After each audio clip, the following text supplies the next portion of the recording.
काय कायदेविषयक माहिती पाहिजे? मग काळजी कशाला करताय? आपला महाराष्ट्र आपल्यासाठी घेऊन आला आहे कायद्यांची ज्ञानगंगा. मग वाट कशाला बघताय? आजच आपल्या महाराष्ट्राच्या YouTube आणि सोशल मीडिया प्लॅटफॉर्मला भेट द्या आणि जाणून घ्या बरंच काही कायदेविषयक. नमस्कार. आपला महाराष्ट्राच्या कायदेविषयक ज्ञानगंगेमध्ये पुन्हा एकदा तुमचं स्वागत. प्रेक्षको, मागच्या सत्रामध्ये कायद्याची इंग्रजीतील पुस्तकं मराठीमध्ये राजेंद्र खंदारे साहेबांनी अनुवादित केली या संदर्भात आम्ही आपणास माहिती दिली. साहेब स्टुडिओत आले होते आणि स्टुडिओमध्ये आम्ही साहेबांना विनंती केली की साहेब, आजकाल पुस्तकं वाचायला लोकांकडे वेळ नाही, दृकश्राव्य यंत्रणेच्या माध्यमातून जर आपण ते ज्ञान त्यांच्यापर्यंत पोहोचवू शकलो तर ते अधिक मोलाचे होईल. आम्ही साहेबांना विनंती केली की त्यांनी या ज्ञानगंगेला सातत्याने प्रवाहित करण्यासाठी आम्हाला सहकार्य करावे आणि आपल्या प्रेमापोटी साहेब आपल्या परिवारात आलेले आहेत. आपला महाराष्ट्राच्या परिवारामध्ये साहेब आपलं स्वागत आहे. नमस्कार, धन्यवाद. मागच्या सत्रामध्ये आपण गेस्ट होतात, परंतु आज आपण आपला महाराष्ट्राच्या परिवाराचे एक सदस्य आहात.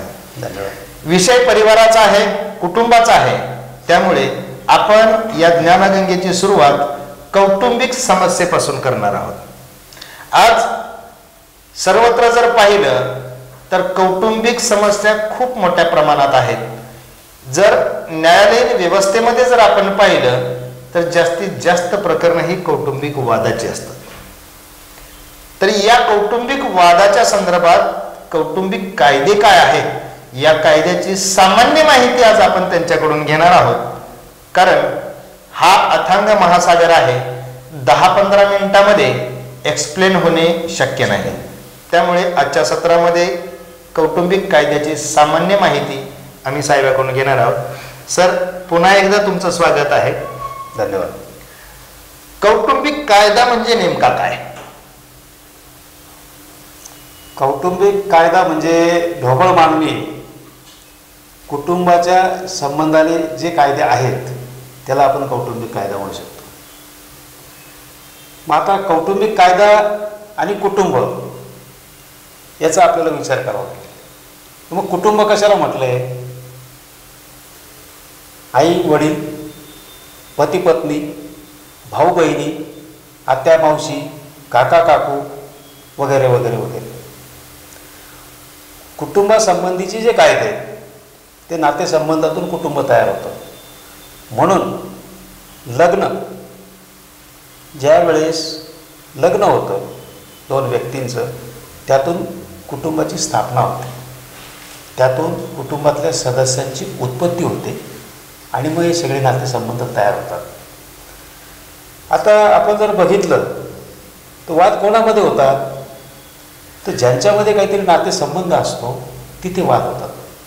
त्रयस्थ व्यक्ती किंवा अनोळखी व्यक्तीबरोबर आपला वाद होणं शक्य नाही.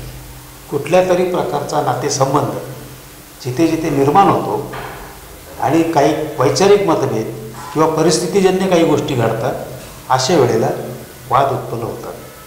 आता कुटुंबामध्ये वाद काय असू शकतात? हे प्रत्येकाच्या परिस्थितीवर, विचारसरणीवर, आर्थिक परिस्थितीवर, सामाजिक परिस्थितीवर ते अवलंबून असतं. आता याच्यासाठी महत्त्वाचं काय आहे की मग विवाह संस्था. मग विवाह संस्थेसंबंधीचे कायदे कोणते आहे?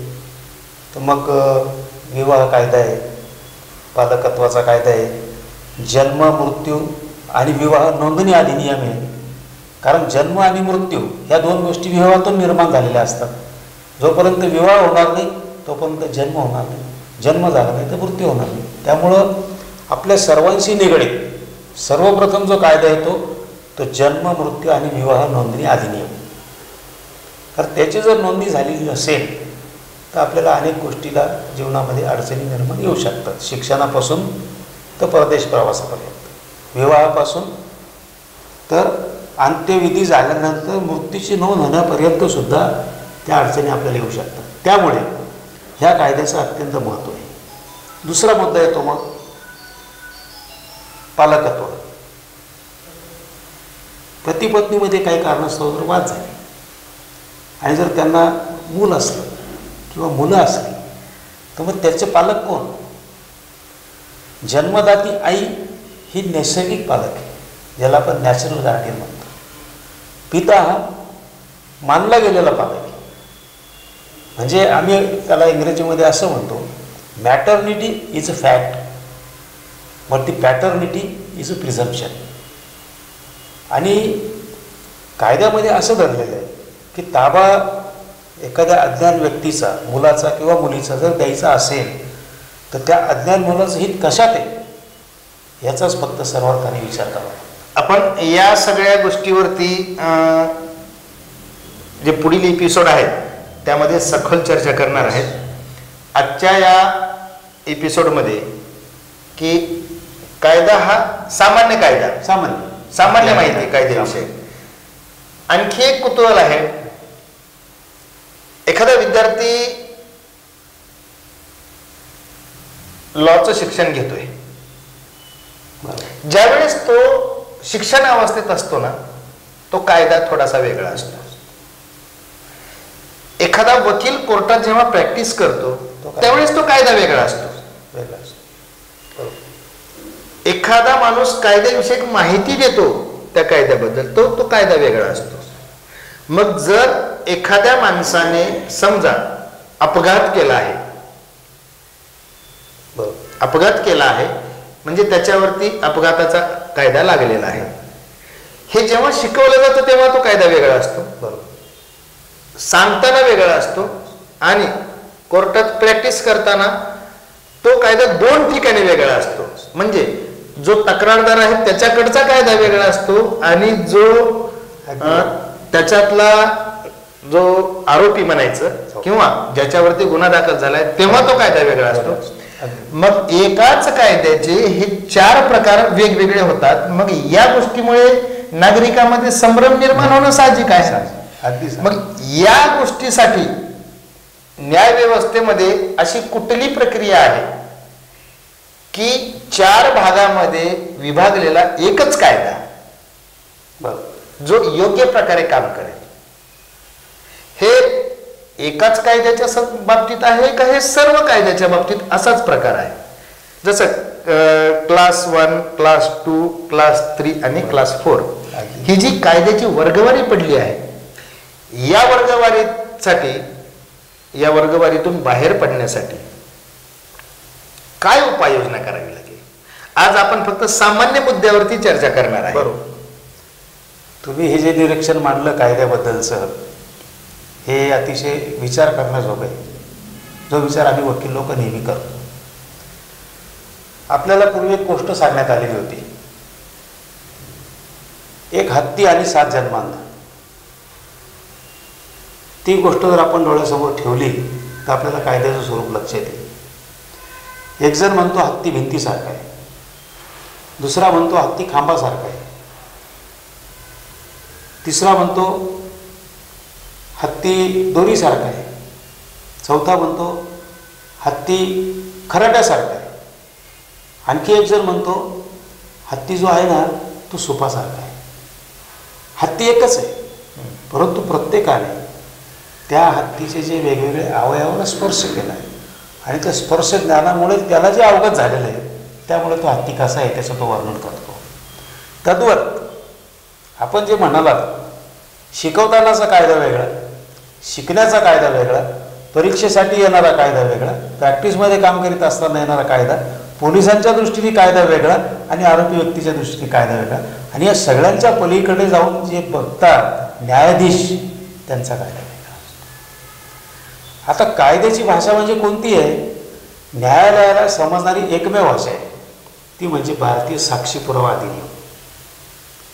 याचं कारण असं आहे की जी काही घटना घडते ती घटना न्यायाधीशासमोर घडलेली नसते, तर ती घडून गेलेली घटना आहे, तिची शहानिशा आपण करतो. मग काय समोर येतं, कशा अर्थाने ते समोर आणलं जातं, पुराव्याच्या कायद्यामध्ये कोणत्या गोष्टी समोर आणायला परवानगी आहे, कोणत्या गोष्टींना वर्जित करावं लागतं, ह्या सगळ्याचा विचार करून अगदी न्यायाधीशांना असं जरी वाटलं की हा मनुष्य अपराधी नाही आहे, पण त्याच्यासमोर जर पुरावा आला तर त्याला शिक्षा होऊ शकते.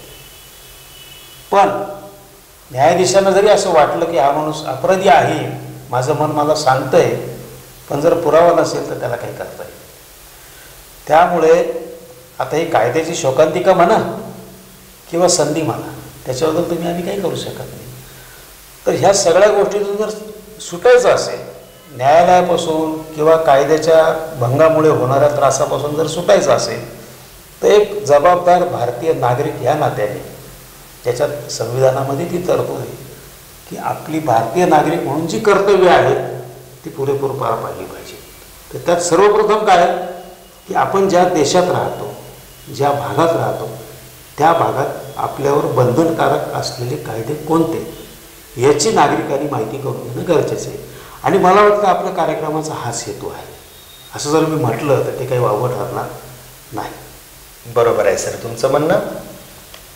आपला उद्देशच आहे कार्यक्रमाचा की नागरिकांमध्ये कायदेविषयक जागरूकता निर्माण करणे, आपल्या देशाला, आपल्या समाजाला जे अहितकारी गोष्टी आहेत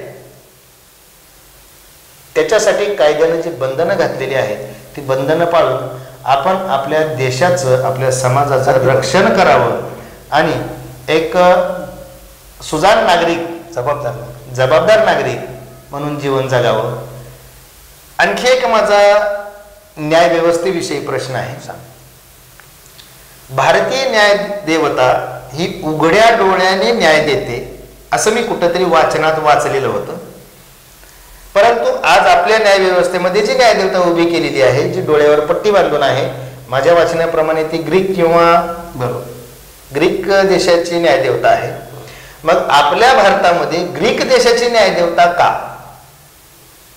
आपली न्यायदेवता उघड्या डोळ्याने अतिशय कुतूहल जागृत करणारा तुमचा प्रश्न आहे आणि ते कुतूहल शमवणारं उत्तर मी तुम्हाला देतो. भारताचं जे सर्वोच्च न्यायालय आहे 1950 सालापासून ते काम करत आहे आपल्या देशामध्ये आपल्या नागरिकांसाठी. त्या सर्वोच्च न्यायालयामध्ये जी न्यायदेवतेची मूर्ती आहे ती जर आपण पाहिली तर ती डोळ्यावर पट्टी बांधलेली नाही आणि हातात तलवार घेतली तर मुळीच नाही. जो पीडित व्यक्ती आहे, न्याय मागण्यासाठी न्याय मंदिरामध्ये येतो, त्याला तलवारीचं धाक दाखवण्याची गरज आहे का? नाही. त्याला अभय मिळालं पाहिजे, त्याला आश्वस्त करता आलं पाहिजे, त्याचं समाधान करता आलं पाहिजे. त्यामुळे भारतीय न्यायदेवता जी आहे ती एक मातृशक्ती स्त्री स्वरूपात दाखवलेली आहे. तिच्या अवतीभोवती पुस्तकं दाखवलेली आहे. तिच्या हातामध्ये कायद्याचं पुस्तक आहे, दुसऱ्या कायद्यामध्ये तराजू आहे आणि ती अशी बघते आहे आणि त्या तराजूचे दोन्ही पारड समान आहे आणि तिच्या शरीरावर संपूर्ण अलंकार आहे. अर्थातच ते सोन्याचे किंवा बहुमूल्य असतील, रत्न असतील, माणिक असतील. ह्याचं कारण काय? त्याच्यातून काय बोध घ्यायचा आपण? की ती न्यायदेवता संपन्न आहे, सगळ्या अर्थाने ती संपन्न आहे, ती ज्ञान संपन्न आहे, ती ऐश्वर्य संपन्न आहे आणि ती मातृहृदयी आहे. म्हणजे आलेल्या, जसं लहान मुलाचं बोलणं आईला कळतं तसं ती न्यायदेवता आपल्यासमोर आलेल्या पीडित व्यक्तीचं बोलणं ऐकून घेऊन त्याला मातृहृदयाने न्याय देण्याचं कार्य करते. अशी ती आपली पट्टी, त्याच्यावरती पट्टी नाही डोळ्यावर. आता ग्रीक न्यायदेवता का आली आपल्याकडे? तर भारत हा सतत गुलाम अवस्थेत राहिला. कधी कोणाची सत्ता, कधी कोणाची सत्ता, कधी. आता आपलं वय किती आहे देशाचं? 75 वर्ष. स्वातंत्र्यानंतरचं जर आपलं वय पाहिलं देशाचं, भारत देशाचं जर वय पाहिलं आपण आज, राजकीय वय तर ते 75 वर्षाचं. आणि एवढ्या मोठ्या खंडप्राय देशामध्ये एवढी लोकसंख्या, एवढी विविधता, भाषा, अन्न, पेहरा वगैरे वगैरे हे जर पाहिलं तर 75 वर्ष हा काही फार मोठा काळ नाही. कारण एक व्यक्ती 75 वर्षात फार काही करू शकत नाही, तर देश म्हणून काय करणार तुम्ही? मग ही जी विविध आक्रमणं आपल्यावर होती आणि 150 वर्ष जे शासन होतं परदेशी, परकीय, इंग्रजांचं जे आपण म्हणतो, त्यांनी त्यांची न्यायदेवता कशी कल्पिलेली असेल ते आपल्याला माहिती नाही आणि मग देश पुढे चालत आला. आणि आत्ताच आपल्या सरन्यायाधीशांनी एक अशी मूर्तीची स्थापना केली मध्ये, किती डोळ्यावरची पट्टी काढून टाकली. ते आपण वर्तमानपत्रात टीव्हीवरती बातमी ऐकली असेल, परंतु मी तिथून पुढे जाऊन सांगतो की तलवारसुद्धा हातामध्ये नसेल, कारण ती मातृशक्ती आहे. मातृप्रेमाने आणि स्नेहाने ती न्यायदान करते, ही आपली भूमिका असायला पाहिजे. भारतीय दंडसंहिता, भारतीय दंडसंहितेमध्ये जी कायद्याची कलम केलेली आहेत ती एकूण किती कलम आहेत? आता त्याच्यामध्ये जी भारतीय एक सामान्य माहिती हो सांगतो ना. भारतीय दंड संहिता आता बदललेली आहे आणि त्यात कलम किती आहे याहीपेक्षा मी असं म्हणतो की त्याच्यामध्ये तरतुदी काय हे आपल्याला बघणं महत्त्वाचं आहे. कारण मी पुन्हा म्हणतो की परीक्षार्थी असलं तर मग तुम्हाला कलमांचा विचार करावा लागेल, पण जेव्हा आपण सर्वसामान्य माणसांच्या बाबतीत विचार करतो तेव्हा आपण त्यांना काय सांगितलं पाहिजे की अपराध कसे असतात, अपराधांचे प्रकार कसे असतात, अपराधांना शिक्षा काय असते आणि अपराधांची व्याख्या काय केलेली असते, हे जास्त महत्त्वाचं आहे. आता अपराध कशा संबंधी येतात? मालमत्ते संबंधाने असतात, त्यानंतर व्यक्ती म्हणजे शरीरासंबंधी असतात. हे दोन जर वर्गवारी सोडली तर बाकी तिसऱ्या प्रकारचे अपराध नसतात. स्थावर मालमत्ता, आर्थिक मालमत्ता, शारीरिक मालमत्ता. त्याच्या पलीकडे दुसरे काही त्याला हानी पोहोचवणारे जे काही कायदे आहेत त्याची व्याख्या केली. आता जेव्हा ती भारतीय दंड संहिता ज्याला आपण IPC म्हणतो जुना, त्याच्यामध्ये अनेक तरतुदी आहे, परंतु ही जी दंड संहिता आहे ती नैतिकता शिकवणारी बाब नाही आहे. नैतिकता ही वेगळी गोष्ट आहे, कायदेशीरपणा हा वेगळा गोष्ट आहे. याचं एक उत्तम उदाहरण तुम्हाला मी सांगतो की एखाद्याला भूक लागली, त्याच्याकडे काही नाही आहे, त्यांनी जर अन्न चोरलं भूक शमवण्यासाठी तर त्याच्यावर चोरीचा गुन्हा दाखल होऊ शकतो, होऊ शकतो. परंतु एखादा श्रीमंत व्यक्ती जर अन्नाची नासाडी करत असेल त्याच्यावरती गुन्हा दाखल होत नाही. याचा अर्थ काय झाला? मग ही खरी शोकांतिका आहे. कारण असं आहे, कायदा तुम्हाला नैतिकता शिकवित नाही. कायदा फक्त कायद्यात काय आणि बेकायदा काय एवढंच शिकवतं, पण नैतिकतेची जी मूल्य आहे ती तुम्हाला आम्हाला आत्मसात करून त्याप्रमाणे मार्गक्रमण करा, हा मूलभूत फरक आहे त्याच्यामध्ये. त्यामुळे मी जसं पुन्हा आधी जसं सांगितलं किंवा नैतिकतेच्या आधारे जीवन जगणं हा सुखी जीवनाचा सगळ्यात श्रेष्ठ मार्ग आहे. आणि मग अडचणी आल्या तर आपण आहोतच मार्गदर्शन करायला. काळजी आपण घेतली पाहिजे की आपल्याला कायद्याची अडचण येऊ नये, पण जर आली आपण त्यातून मार्ग काढू. त्यासाठी आपली ही ज्ञान. अशाच प्रकारे कायद्याची काही सामान्य माहिती आज आपण घेतलेली आहे. पुढच्या सत्रामध्ये कायद्याचे प्रकार किती, त्याचबरोबर कायदा अंमलात आणण्यापूर्वी, अपराध घडण्यापूर्वी कशा प्रकारची दक्षता घेतली जावी, आपल्या देशाचं राष्ट्राचं हित आपण कसं जोपासलं पाहिजे. कायदा हा कुणाला दंडित करण्यासाठी नसून अनुशासन लावण्यासाठी आहे. या सर्व गोष्टींची आपण सखोल माहिती वकील साहेबांकडून घेणार आहे. वकील साहेब आपल्या कार्यक्रमासाठी आपला अनमोल असा वेळ देत आहेत, त्याबद्दल आपला महाराष्ट्राच्या वतीने आभार मानणार नाही, कारण ते आता आपल्या कुटुंबाचे सदस्य आहेत. ते आपल्या कुटुंबाचे सदस्य आहेत आणि आपल्या कुटुंबासाठी ते आपल्याला मार्गदर्शन करत आहेत. आपण असेच पाहत राहा. काय द्याचं बोला, आपला महाराष्ट्राची कायदेविषयक ज्ञानगंगा. नमस्कार. नमस्कार.